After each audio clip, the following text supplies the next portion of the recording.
Hello दोस्तों, नमस्कार। U turn trading की इस लर्निंग वीडियो में आपका बहुत बहुत स्वागत है। जैसा कि आपको पता है, हमारी जो ये वीडियो है स्टॉक मार्केट से रिलेटेड है। स्टॉक मार्केट के अंदर जो भ्रांतियां हैं उनको दूर करने का प्रयास किया जा रहा है। तो इसका हम लोग चैप्टर शुरू करते हैं। देखिए, सबसे पहली चीज़ होती है कि हम लोग जानते हैं कि कोई स्टॉक मार्केट की चीज़ होती है। शेयर मार्केट होता क्या है? इस शेयर मार्केट में ऐसी बहुत सारी भ्रांतियां हैं जिन्हें दूर करना आवश्यक है, क्योंकि हमारा जो देश है, यहाँ की अधिकतर जनसंख्या जो है बेरोजगार है। आज का युवा नौकरी की तलाश में बहुत घूमता है, लेकिन नौकरी ना मिल पाने की वजह से वो निराश हो जाता है और गलत रास्तों में पहुंच जाता है। तो स्टॉक मार्केट एक तरीके से देखा जाए तो ये बिजनेस ही है। और ये काम कैसे करता है, स्टॉक मार्केट का थोड़ी सी जानकारी हम लोग जानेंगे। तो स्टॉक मार्केट वास्तव में जैसे हमारे गांव में या आपके क्षेत्र में जो मंडियां होती हैं, सब्जी मंडी, अनाज मंडी होती है, सेम वैसे ही स्टॉक मार्केट की भी एक मंडी होती है। जैसे आपने देखा होगा, सब्जी मंडी आपके क्षेत्र में लगती है और उस सब्जी मंडी में बहुत सारी चीज़ें बेची जाती हैं। जैसे आप देख सकते हैं इसमें कि बहुत सारे फ्रूट्स हैं, बहुत सारे वेजिटेबल्स हैं। ये बिक्री के लिए मंडी में आते हैं और यहाँ पर लोग थोक भाव में या फुटकर में भी खरीद कर ले जाते हैं। और इन सारी चीज़ों को जो सिस्टम से रेगुलेट होता है, उसको दो तरीके से किया जाता है। देखिए, सब्जी मंडी के तीन स्तंभ बताए गए हैं। सब्जी मंडी कहीं पर भी लगती हो तो उसके मुख्य तीन स्तंभ होते हैं। तीन स्तंभ होते कौन कौन से हैं? देखिए, पहला होता है किसान। किसान होता है वो सामान लेकर के, सब्जी लेकर के आता है ना। और एक होता है व्यापारी। व्यापारी मतलब जो उन सब्जियों को या उस अनाज को खरीदता है। और ये होता कहाँ है, किसकी देखरेख में होता है? मंडी प्रशासन की देखरेख में होता है। और मंडी प्रशासन भी क्या करता है, वो इन सब चीज़ों को देखने के लिए और इन सबको पूरी तरीके से रेगुलेट करने के लिए उसने अपने में एक सिस्टम बना के रखा है और कुछ लोगों को हायर करके रखता है जो उस मंडी के अंदर रहते हैं। उनको कहते हैं बाजार के आढ़ती। जो आढ़ती होते हैं वो बाजार में जो सब्जियां आती हैं उन किसानों की सब्जियों को अपने पास रखते हैं, और जो व्यापारी आता है उन सब्जियों को वो उस जो किसान होता है वो जिस भाव में बोलता है उस भाव में उसको बेच देते हैं। थोड़ा बहुत आगे पीछे करके वो बेच देते हैं ताकि किसान को भी फायदा हो जाए और व्यापारी को भी फायदा हो जाए। इसके एवज में ये जो आढ़ती होते हैं किसानों से कुछ दलाली लेते हैं, या कहते हैं कुछ ब्रोकरेज चार्ज लेते हैं, जिनको हमारे गांव के भाषा में जो है दलाली कहते हैं, या कहेंगे इतनी दलाली उसने ली। तो एक तरीके से दलाल बोलते हैं। तो ये बाजार के आढ़ती होते हैं, ठीक है। और इस बाजार में बिकता जो है, आप देखते हैं क्या बिकता है। दाल बिकती है, दाल की मंडी में दाल बिकती है, अनाज बिकते हैं, या फिर अगर सब्जी मंडी में जाते हैं तो वहाँ पे वेजिटेबल्स वगैरह बिकते हैं। तो ये सारी चीज़ें मार्केट में लाता किसान है, देता व्यापारी को है। मंडी के अंदर आढ़ती के मतलब निगरानी में, या कह सकते हैं कि आढ़ती उस बीच में बिचौलिया का काम करता है, जो किसान को व्यापारी से मिलवाता है और उनमें सौदा तय करवाता है, और जो बीच में उसका जो अपना कमीशन होता है वो कमीशन लेता है। उसी तरीके से हम लोग आते हैं शेयर बाजार। देखिए, शेयर बाजार हमारे भारत में जो है, वैसे तो विश्व में बहुत सारी शेयर मार्केट की अपने अपने एक्सचेंज हैं। हमारे जो भारत में है शेयर मंडी दो तरीके की हैं। पहली है बीएसई और दूसरा है एनएसई। भारतीय बीएसई और एनएसई ये भारत की दो मंडियां हैं, जिनको कह सकते हो यही मंडियां भारत में स्टॉक मार्केट का पूरा व्यापार संभालती हैं। इन्हीं मंडियों के अंतर्गत हम लोग अपने जो भी कंपनियां होती हैं वो अपने शेयर को बेचती हैं और खरीदते हैं, जो भी इन्वेस्टर्स होते हैं वो खरीदते हैं। तो ये दो मंडियां हैं, हम जान गए कि ये दो मंडियां हैं। अब इन मंडियों की बहुत सारे एक्सचेंज आपके शहर में भी हो सकते हैं। जो मेन मेन शहर है वहाँ पर ये अपने अपने ब्रांचेस खोल करके रखे हैं। लेकिन भारत में सिर्फ दो ही मंडियां हैं शेयर की मंडी, एक है बीएसई, एक और एनएसई, ठीक है। अब हम लोग आते हैं, अब शेयर मंडी के भी तीन स्तंभ होते हैं। जिस तरीके से सब्जी मंडी के तीन स्तंभ होते हैं, उसी तरीके से शेयर मंडी के भी तीन स्तंभ होते हैं। अब वो स्तंभ होते कौन कौन से हैं? देखिए, पहली होती है कंपनी। कंपनी इन मंडियों में रजिस्टर्ड होती हैं। और उसके बाद इसमें दूसरी तरीके से काम होता है, जैसे किसान आता है यहाँ पर अपना माल बेचने के लिए, उस तरीके से कंपनियां जो होती हैं वो शेयर मंडी में आकर के रजिस्टर्ड होती हैं, और उन कंपनियों के अंदर से जो है वो स्टॉक को लाती हैं, और उनको खरीदने के लिए जो निवेशक होते हैं, जो पैसा उसमें लगाते हैं, वो निवेशक वहाँ पर जाते हैं और अपने मन पसंद की कंपनी के शेयर को खरीदते हैं। और ये सारा काम होता किससे है? ये मंडी प्रशासन इस सारे काम को संभालता है। अब देखते हैं कि सब्जी मंडी के तो प्रशासन अलग होता है, शेयर मंडी का प्रशासन कौन होता है? देखिए, शेयर मंडी का जो प्रशासन होता है वो होता है सेबी।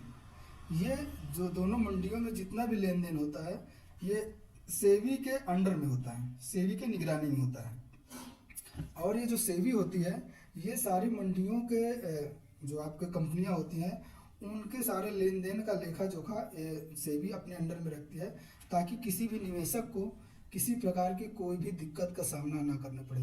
बाई चांस अगर कंपनी कभी डिफ़ॉल्ट होती है तो सेबी उसकी जिम्मेदारी रखती है कि वो निवेशकों को किस तरीके से पैसा वापस करवाए, या फिर जो आपके ब्रोकर होते हैं वो देखते हैं कि किस तरीके से कंपनी जो है अगर गलत तरीके से काम कर रही है या ब्रोकर गलत तरीके से काम कर रहे हैं तो आपके पैसे की सुरक्षा जो है सेबी करती है। तो हम लोग समझ गए कि मंडी प्रशासन शेयर मंडी में जो शेयर मार्केट में सेबी होता है, सेबी को ही मंडी प्रशासन कह सकते हैं। अब यहाँ पर बात आती है कि यहाँ बिकेगा क्या।